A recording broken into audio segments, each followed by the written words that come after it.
The first step is to draw just a few lines to indicate the basic form of the head, seen from the back, and the general shapes of the hairstyle.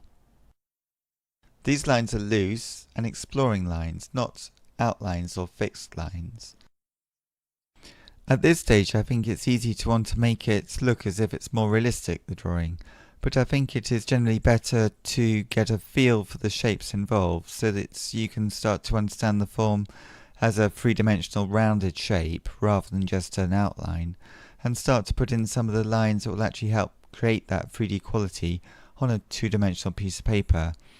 This takes time, and I think you need to be confident enough to make a mistake at this stage and know that you can use an eraser just to rub out any lines, or maybe even most of the lines, so that you just get the lines that are really necessary or the points which will really work for your picture. So now here I'll just try to indicate the side profile of the face.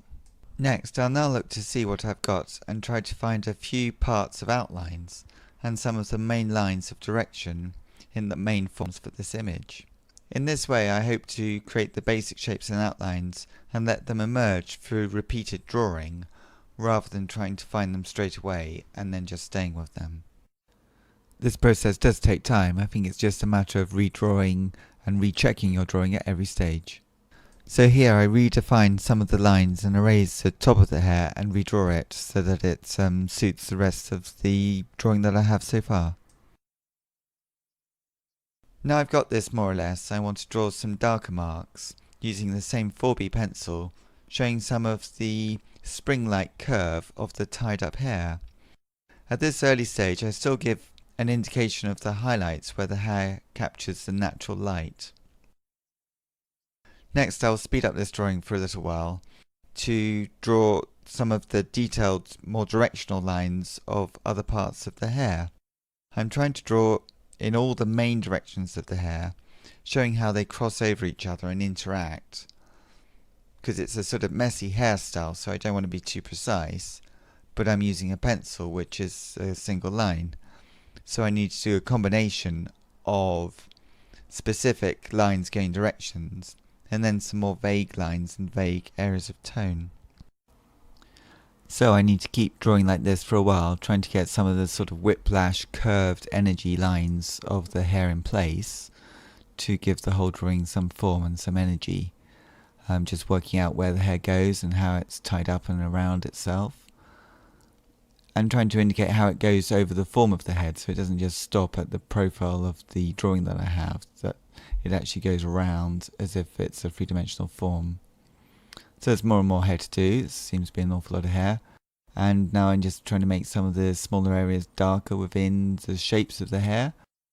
Speeding along here, just finding where the hair overlaps and becomes in a larger group, or maybe behind the ear here, it just gets darker and darker. But that's not to say that I'm wasting the drawing that I did before, it's just that it's turning into a darker tonal range. But still some of the details that I showed at an earlier stage are hopefully showing through to some extent, and that gives that nice indication between precision and general feel. So do the hair at the top as well, because it seems to be darker towards the bun at the back, and now just working on the top area a little bit, doing some general shading, using an eraser just to clear up the background of the paper. It gets a bit murky when you use so much tone in the drawing. And actually use the eraser on the hair as well, just to unify some of the areas and then redefine them with the pencil on top.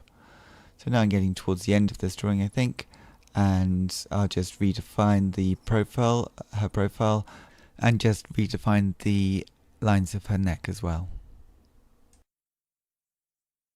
So now I can use the eraser and just to clean up the top part of the drawing again.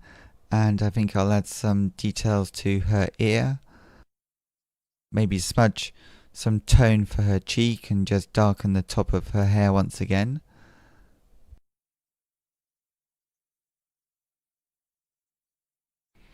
I hope you find this video tutorial useful for your own drawing. Please give it a thumbs up if you like it, and subscribe to my YouTube channel, Circle Line Art School, for many more art videos. Thank you for watching, and see you next time.